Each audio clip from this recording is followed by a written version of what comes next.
At first glance, you might just see St. Joseph, Missouri as just another Midwestern American town.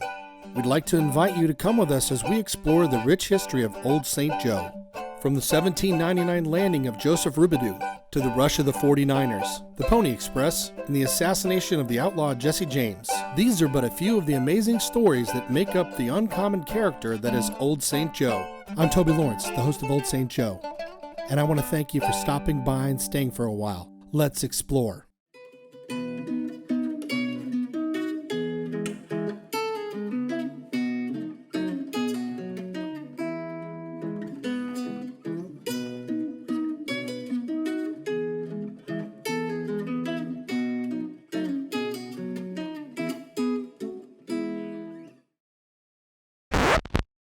My name is Toby Lawrence, and I'm a full-time professor of cinema at Missouri Western State University, located in St. Joseph, Missouri. You can usually find me in my office, working hard on lesson plans, grading, or advising students. Hey, Toby. Landon, come on in. Good to see you. Have a seat. Yes. Great. So let's look over this senior thesis. Yeah, let's do it. I'm All right. excited. Yeah. Or I'm in the classroom, teaching the nuts and bolts of filmmaking. So there's something that we want to say before we turn the light on so we don't blind our talent or anybody in front of the light. What are we going to say? Anybody? Striking. Striking, perfect. So before we turn the fixture on, we say striking. So here we go. Striking. Okay.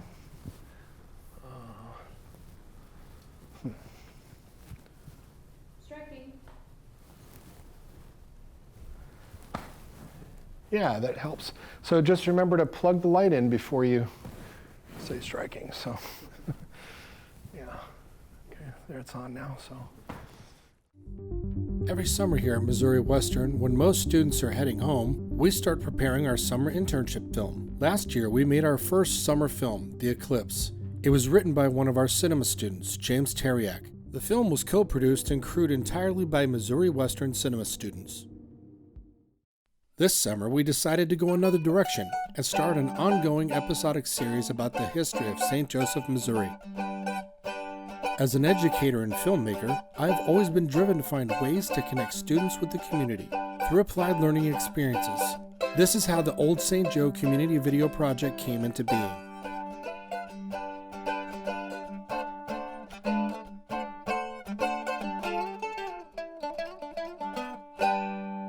Today, we'll start our journey at the St. Joseph Visitors Bureau.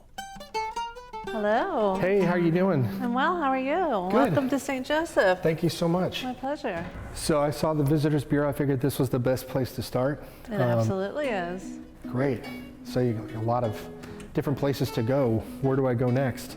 If I were you, I would start with the Robidoux Row Museum.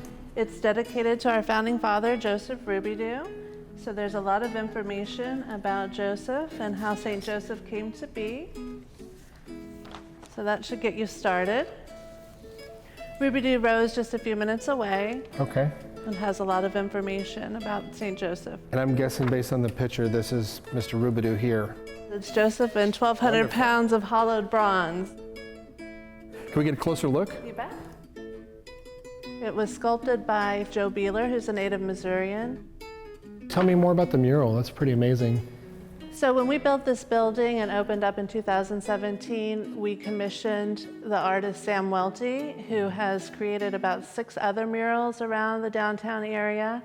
And what's the little building in the mural? It's Joseph Robidoux's outpost, as this would be the scene of what Joseph would have seen coming up the river. Thank you so much for your time. I hope we see you again. My pleasure. Thanks Thanks for so coming much, in. Gracia. Appreciate Enjoy it. your time here.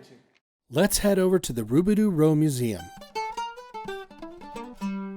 It was really 1799 when Joseph arrived at what was called the Black Snake Hills. When he first saw the area, we know that he said that it was the most beautiful place he's been. Most people, when they traveled around that first bend of the river, that's the statement they made, is that was the most beautiful place on earth. When he was still trading up and down the river, Lewis and Clark were on their travels. And what we found, the reason we know he wasn't here with a permanent site is because when they first came by, there's no mention of anything being here except for a few local tribes. They met with Joseph. It says they spent about half a day with him. He fell in love with the area immediately.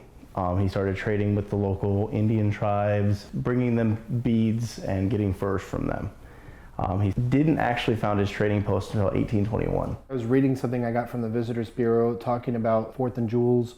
That was his trading post. That was where the rivers used to meet. The Missouri's moved so much that that used to be part of the riverfront. He actually was slightly off of Missouri up the Black Snake Creek to have his trading post. He had furs piled 5 feet high on the porch, and that was kind of his life. You know, before he moved here, like I said, he lived in St. Louis, really took care of his father's businesses. His father, who people refer to as Joseph II, was very big in just mercantile and general business. At that time, fur was the mercantile business. Because at that point, it was just him trading with either other fur traders who all they were looking for was basic supplies, or the local tribes. The next watershed event would be kind of like Platte Purchase. Yeah, that was the next really big event. The American government wanted to purchase the lands that be what is now Platte County all the way north to the border. There's a story that comes through the Iowa Indians that Francis Whitecloud actually went up to King Hill, and while sitting up there had a vision that what he called the white man's crop, which was tobacco, was filling the entire Black Snake Valley. And so he knew that no matter what he did, whether he chose to fight the Americans or not, they were taking his land either way. So they agreed to the deal, and as part of that, he tried to get it written into the treaty that Joseph receive land from it. Well, about a week before the treaty was signed, the actual federal government changed the law so that private industry people couldn't receive land from a deal like that. So Joseph became basically a squatter. And the land that he later got claimed and the government gave him claim to was one that he got it due to squatters' rights over the agreement through the Platte Purchase. Around 1840, 1841, there was actually a group of businessmen, we'll call them, that came up from Independence to talk to Joseph about buying the land he had and making a town out of it. So he loved their proposal. They offered about $6,000, and they actually had it in gold with them on the back of their donkey. They talked about their ideas. He loved their ideas, and then that night he suggested they play cards.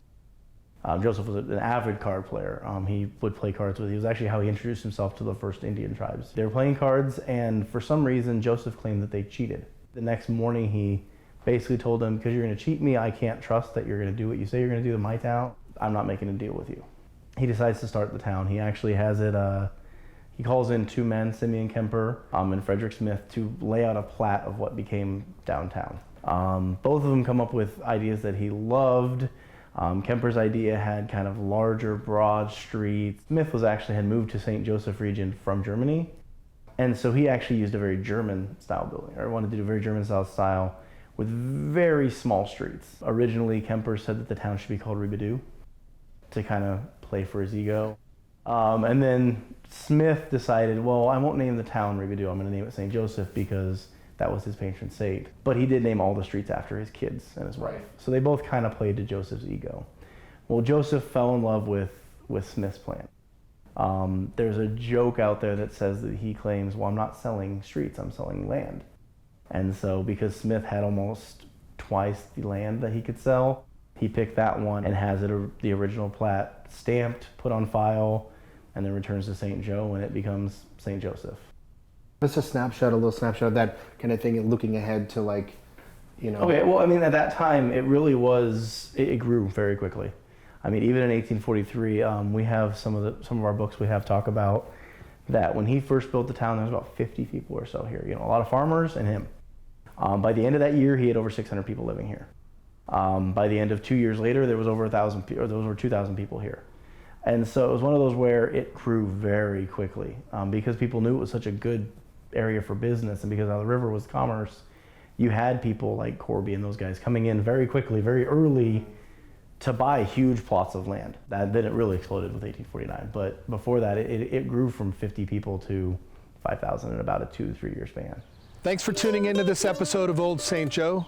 We're so excited that you decided to stop in for a spell.